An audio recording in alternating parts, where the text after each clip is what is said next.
Hi எல்லாருக்கும் வணக்கம். பணத்தடையை விளக்கம் தீப வழிபாடு. இதுக்கு ஒரு தட்டு எடுத்துக்கோங்க. அதில் மண் அகல் விளக்கில் நல்லெண்ணெய் விட்டு பஞ்சு திரி போட்டு, அதுவும் மஞ்சள் கலர் திரி போடுங்க, ரொம்ப விசேஷம்.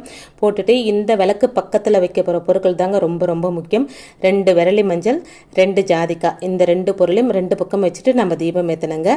இந்த தீபம் வீட்டில் எரியறது ரொம்ப ரொம்ப சிறப்புங்க. தினமும் பெண்கள் விளக்கு ஏற்றும் போது இந்த தீப ஒளியின் பிரகாசம் வீட்டோட செல்வ வளத்தை கொடுக்கணும், வீட்டில் இருக்கிற பணத்தடையை விளக்கணும் அப்படின்னு வேண்டுதல் வச்சுக்கிட்டு இந்த தீப வழிபாட்டை நீங்க தீபத்தை ஏத்தணுங்க. ஜாதிக்காய்க்கு பணத்தை ஈர்க்கக்கூடிய வசியத்தன்மை உண்டுங்க.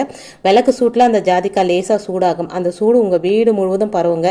இந்த வாசமே உங்க வீட்டில் இருக்கிற தர்தரத்தை விரட்டி அடிச்சிருங்க. பண வசியத்தை ஏற்படுத்தி தரும். விரலி மஞ்சள் சொல்லவே தேவையில்லை. சுப காரிய தடையை விளக்குவதற்கு இந்த பொருள் ரொம்ப ரொம்ப முக்கியங்க. இந்த தீபத்தை தினந்தோறும் ஏற்றலாம். இதுல இருக்கிற பொருட்களை 6 மாசத்துக்கு ஒரு தரம் மாத்தினா போதுங்க. விரலி மஞ்சளையும் ஜாதிக்காயும் முடியாதவங்க வெள்ளிக்கிழமை தோறும் ஏத்துங்க.